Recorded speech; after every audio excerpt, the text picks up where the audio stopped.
Sir once ఒకటే నేను చెప్పా, నా పిల్ల అయింది, పిల్లలు ఉన్నారు, 2 పిల్లలు ఉన్నారు.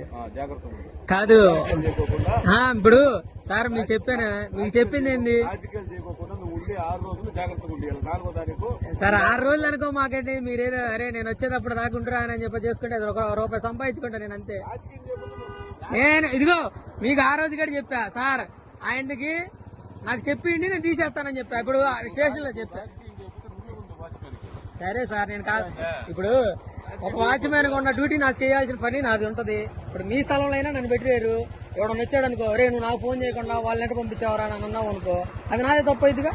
నాదే తప్పు అయితే లేదు. రాజకీయం చేయకుండా ఉండే పని అయితే నేను ఉంటాను. 4 రోజులు చూస్తా, 10వ తారీఖు చూస్తా, ప్రవర్తన నచ్చినా నువ్వే ఉంది, నీకే ఇస్తాను చేద్దాం. సరే సార్, సరే సార్. నా మాట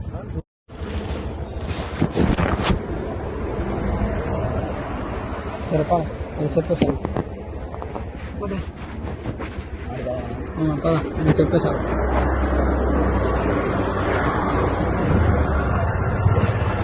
సరే అన్న, అయితే నేను వెళ్తానా? బళ్ళు అంటే కొద్దిగా నేను టైం తీసుకుంటాను. మీరు అయిపోయిన ఇబ్బంది ఏముంది? బళ్ళు అయిపోయింది, నేనేం కాదు అట్లా నాది అయిపోయింది, నాది అయిపోయింది. మీ ఓడేం చిన్నోడేం కాదు, వాడి హైకోర్టు జడ్జీలంతా వాళ్ళ బంధువులే, జిల్లా కోర్టు జడ్జీలంతా వాళ్ళ బంధువులే, వాళ్ళేం చిన్నోళ్ళేం కాదు. ఊర్లో సొమ్ము ఎంత జడ్జీలైనా ఎవరిదైనా ఇప్పుడు బండి అవుతుంది మాది. నేను తీసుకుని నాదంటే నీకు ఎట్లుంటుంది? అంతేగా నేను తీసుకొని నాదే. సరే బళ్ళు అంటే నేను తీసేస్తాను. బళ్ళు తీసేయి, నీ షెడ్ తీసేయి, ఏమి ఉండకూడదు. షెడ్ అంటే నేను ఎక్కడ చూసుకుంటా, నువ్వు చూసుకో. మీ ఆనవాళ్ళు ఉండకూడదు. సరే సరే, 2 రోజులు టైం నీకు. నీ షెడ్ కానీ బళ్ళు 2 రోజులు కదా, 1 వారం రోజులు నేను తీసేస్తాను. షెడ్కి నీ షెడ్కి 1 వారం ఇస్తా, లోపల మాత్రం బళ్ళు రేపు ఉండకూడదు. ఈ 2 వీలర్లు ఉంటాయి బస్సు కానీ లోపలికి. ఇంకా బస్సులు గిసులు రావు. ఒకసారి లోపలికి పోయారంటే ఫోటోలు తీసి లోపలికి పంపించేస్తారు. అన్నా నేను ఇదిగో బండి వెళ్ళిందని ఇప్పుడు ఫోన్ చేశాను. లేదు, రోడ్డు మీద పోతుంటే వచ్చామంటారు మీరు. ఇందాక ఏమడిగారు? నేను పంపించానులే, అమ్మొక్కతే ఉంది కదా వెళ్ళండి ఎక్కడికన్నా చెప్పి నేనే పంపించాను. మనకేం ఇబ్బంది లేదు. నీ బళ్ళు అంటావా నేను తీస్తాను. బస్సులు అయితే లేవు, పెట్టట్లేదు. ఇది అదొకటి, ఇది గట్రా పొద్దున వెళ్ళిపోద్ది కాలేజ్. ఆడికి ఎస్ఐతో ఫోన్ చేయించింది. అక్కడ ఫోన్ చేపిస్తే నేను వచ్చి తీస్తాను సార్ అన్నాడు. నెంబరు ఇంకో ఫోన్ లో ఉంది నాది, తీసుకుంటారు.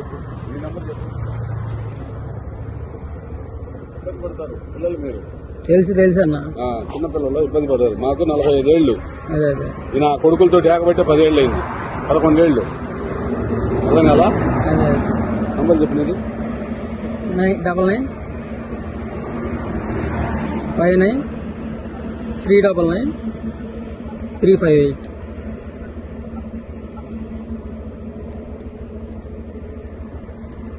₹20 లక్షలకి 10 కోట్ల రూపాయలు ఆస్తి వస్తారు సార్. వచ్చింది.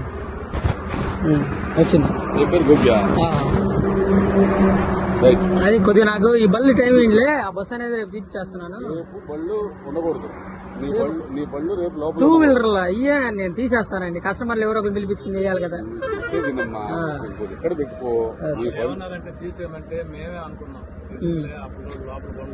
పని చేసుకున్నాడు. నేను ఇప్పుడు మిమ్మల్ని ఏమన్నా కళ్యాణ్ గడి అయితే పెట్రోల్ పోస్తా కలిగించామని. సరే నేనేదో రూపాయి వచ్చింది అన్ని సంపాదించుకుని నేను ఈ రోజు సంపాదించుకుని వెళ్ళేవాళ్ళు. నువ్వు పని చేసుకునే ఇందాక షెడ్ పగలదిగుదాం అనుకున్నావు జేసీబీ సార్ ఆ పని అసలు మీరు చెప్పేది నువ్వు పగలదిగుదాం అనుకో. నాకెందుకు నా సైడ్ నువ్వు కట్టకూడదు కదా. ఇవాళ మీ టైం ఉండింది, బాగుంది, అయిపోయింది. ఇప్పుడు నేను చెప్పబోయేది ఏంటంటే నీకు 2-3 రోజుల్లో షెడ్ తీసేసుకో, రేపు బళ్ళు తీసి బస్సులు తీసి ఉండకూడదు. నీ షెడ్ మెకానిక్ పని చేసుకో. రాజకీయాలు చేస్తే మాత్రం లోపల మనకి అసలు వాటి గురించి ఉండవు. మేమేంటంటే ఈ రోజు రాజకీయాలు సంపాదించుకుంటే ఈ రోజు చేసుకుంటే తిన్నవాళ్ళు అంతే. ఆనందంట, వాళ్ళంట, వీళ్ళంట రకరకాల రాజకీయాలు చేశారనుకో మనకు తెలియదు, మొత్తం ఇబ్బంది పడతారు. మనకు తెలియదు వాటి గురించి. నీకేం తెలియదు, మొన్న గొడవ జరిగేటప్పుడు అంతా నీకాడ వచ్చి కూర్చుంటారు. ఎవరు వాళ్ళే ఎక్కడ గొడవ జరిగేటప్పుడు అండి మనకు అసలు తెలియదు. వాళ్ళు ఎవరైనా వచ్చి కూర్చోమంటే ఇప్పుడు మీరు వస్తారు, కూర్చోండి సార్ అంటే కూర్చోరా, మాట్లాడుకోరా మీరు. ఇబ్బంది పడతామని చెప్తున్నాను. ఇప్పుడు నేను ఇప్పుడు నా పని మీదనండి, నేనంటే ఇది మీరు చెప్పారు, ఇప్పుడు అక్కడే నాకు చెప్పారు, సార్ చెప్పాడు. నేనేమన్నాను ఆ రోజు కూడా, సార్ వాళ్ళు చెప్పేస్తే తీపిచ్చేస్తాను అన్న. సార్ చెప్పాడు తీసేయమన్నాడు, బస్సులకు గడి చెప్పేసాం పెట్టొద్దని, ఇది గడి తీసేయమని చెప్పాం. ఇది కూడా చెప్పేసాం. పొద్దున్నే ఆయన వచ్చి అది కూడా తీసేస్తానన్నాడు ఈ బస్సు. ఇప్పుడు మీరు అక్కడ మాకు చెప్పారు, ఆ సీఏ గారే చెప్పించాడు. ఉదయం 7-8 గంటల నుంచి సీసీ లింక్ ఇచ్చేస్తాం. ఓకే ఓకే స్టేషన్ లాంటిది ఏది ఉన్నా మా సంబంధం లేదు. ఓకే చిన్న విషయం కాదు, ఊరుకునే రావు. అదే మీకేదో జీతం ఇస్తున్నాడు, నీకేదో జీవనం. ఇప్పుడు మాకు ఎంతే కదా సార్. ఇప్పుడు మీరైనా కానీ మమ్మల్ని పెట్టుకున్న తర్వాత వాడు కూడా వచ్చి కదుపండి రా అంటే మేమైనా దానికి మీ సమాధానం చెప్పాలిగా. నిన్ను కూడా ఏమనలేదు, చేసుకుని వాడే వచ్చాడు పరిగెత్తి. అంతేగా. ఇప్పుడు మీరు ఇప్పుడు మీరు వస్తారు, మీ సైట్ ఇది, నేను వాచ్మెన్ కొంటాను, వాడు కూడా వచ్చాడు అనగానే మీకు ఇన్ఫార్మ్ చేయాల్సిన అవసరం నాకు ఉందిగా. చేయాలా చేయకూడదా? ఇప్పుడు మీరు చెప్పారు, ఇప్పుడు స్టేషన్ లో జరిగింది చెప్పారు, తీసేయమన్నారు, చెప్పేశాను. నేను ఆ రోజు కూడా మీతో అదే అన్నా, సార్ మా సార్తో చెప్పించండి నేను తీపిచ్చేస్తానని చెప్పాను. లేదు అంటే అమ్మొక్కతే ఉంది, మళ్ళీ ఎవరైనా గబక్కనే దాన్ని అవుతారా అని. అంతేగాని మిమ్మల్ని ఏమన్నా అడిగారు ఇల్లు? మిమ్మల్ని సరే సార్, వచ్చిన పిల్లలు ఏమన్నా మీ దగ్గరికి వచ్చామని అన్నారా? వాళ్ళకే చెప్పా, మీ చదువుకునే పిల్లలు మీరు వెళ్ళిపోంటారు నాయన, పోలీసు వాళ్ళు మీరు కానీ ఉన్నట్టు మిమ్మల్ని కూడా ఎక్కించుకునే వాళ్ళు జీబులో సార్ ఉంటే ఒకవేళ పడితే నేనే ఉంటాను, ఇంకెవరి గురించి అంతే. నీకేం చెప్పాను తమ్ముడు ఇందాక? వెళ్ళిపోమన్నా తమ్ముడు, పోలీసు వాళ్ళు వస్తారు, చదువుకునే పిల్లలు వెళ్ళిపోమన్నాను, ఉండమన్నానా? ఇప్పుడు మిమ్మల్ని ఏమన్నా అన్నారు వీళ్ళు వచ్చామన్నా? వాళ్ళేమంటారు కాదు, వాళ్ళేమన్నా ఇప్పుడు నేను పంపించేవాడిని అయితే వాళ్ళ మీదకి వెళ్ళండి చెప్పి పంపిస్తాగా. అమ్మ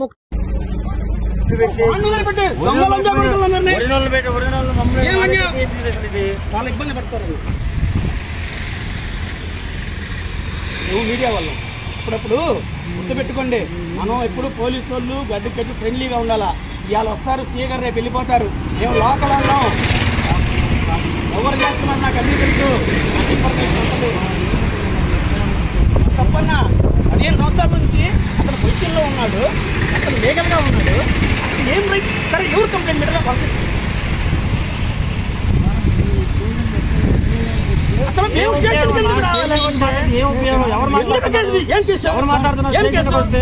అసలు వాళ్ళు పగల కొట్టితే వాళ్ళు కంప్లైంట్ ఇస్తే మా మీద కేసు పెడతారా?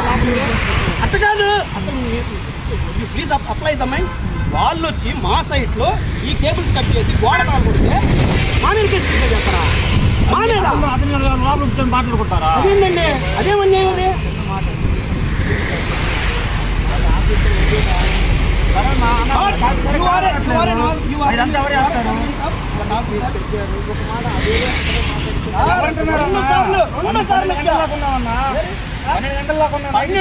కూర్చోబెట్టారు ఎవరంటున్నారు? 12:30 దాకా. అంటే మేమేంది అంత లోపు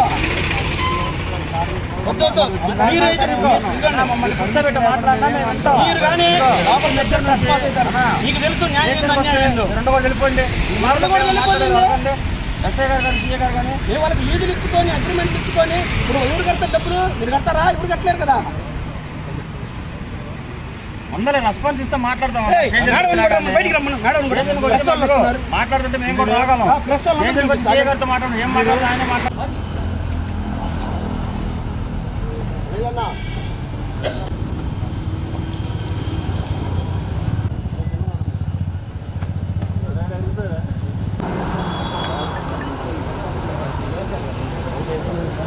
నమస్కారం అండి, నా పేరు తాళ్ళూరు కళ్యాణ్ చక్రవర్తి. నేను నా ఈ సైట్ కొనుక్కుని 2011లో అగ్రిమెంట్ చేసుకున్నాను. 2015లో రిజిస్టర్డ్ సేల్ డీడ్ చేసుకున్నాను. అప్పటి నుంచి నేనే పొజిషన్లో ఉన్నాను. ఈ రోజు కూడా నేనే పొజిషన్లో ఉన్నాను. నేను తీసుకున్న కారణం ఏంటంటే నా కూతురు ఎంబీబీఎస్ డాక్టర్ కంప్లీట్ చేసుకుంది, తనకు హాస్పిటల్ కట్టిద్దామని చెప్పి నేను కొనుక్కున్నాను.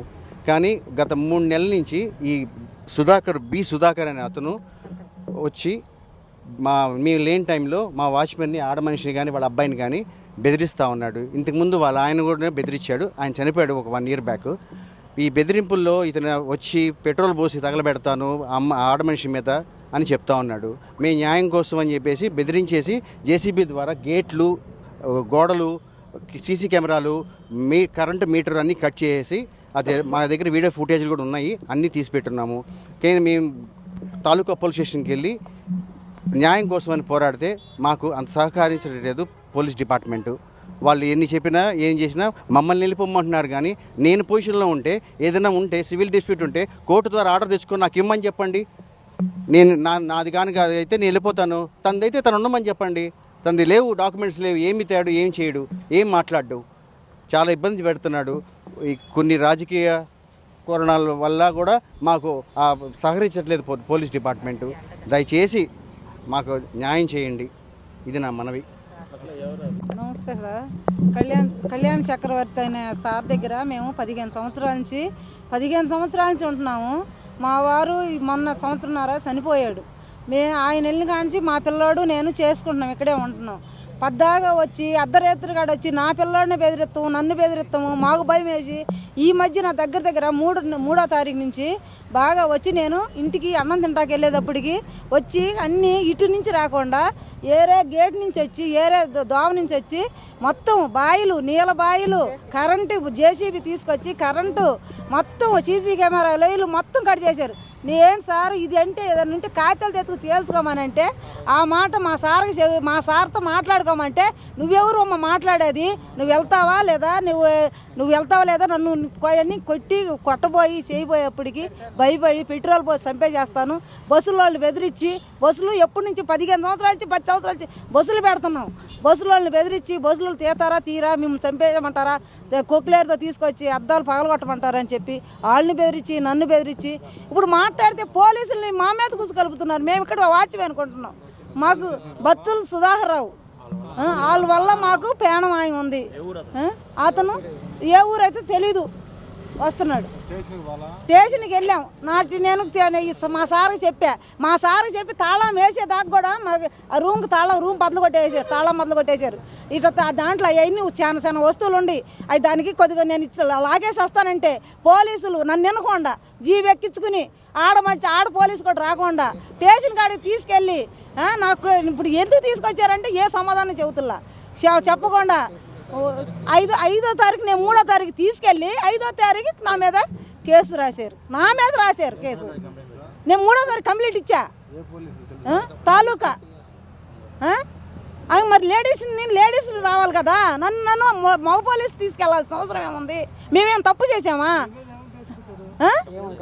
ఏమి చెబుతున్నా అసలు ఆయనకి చెబుతున్నా ఆధార్ కార్డులు తీసుకురండి లేకపోతే మిమ్మల్ని అరెస్ట్ చేద్దామని అన్నట్టుగా బెదిరిస్తున్నారు. మాకు ఫోన్ చేశారు 2 సార్లు, ఇప్పుడు కూడా వచ్చేలేరు. మాట్లాడితే 10 నిమిషాలకు పోలీసులు వచ్చి మీరు ఇక్కడ ఎందుకుంటున్నారు, మీరు వచ్చేస్తారు లేదా? అసలు ప్రతిదీ ఈడే ఉంది సార్. మాకు మేమిద్దరమే, నా భర్త లేడు. నేను తెల్లారులు అయితే ఇక్కడ ఉంటే ఆ సారు మాకు ఇన్ని సంవత్సరాల నుంచి మాకు ఒక ఉపయోగంగా కల్పించాడు. ఆయన వల్ల మేము ఇంతకాలం ఉండగలిగాము. ఈ రకంగా మమ్మల్ని చేస్తున్నారు. మాకు అయితే ప్రాణమాయం ఉంది. అది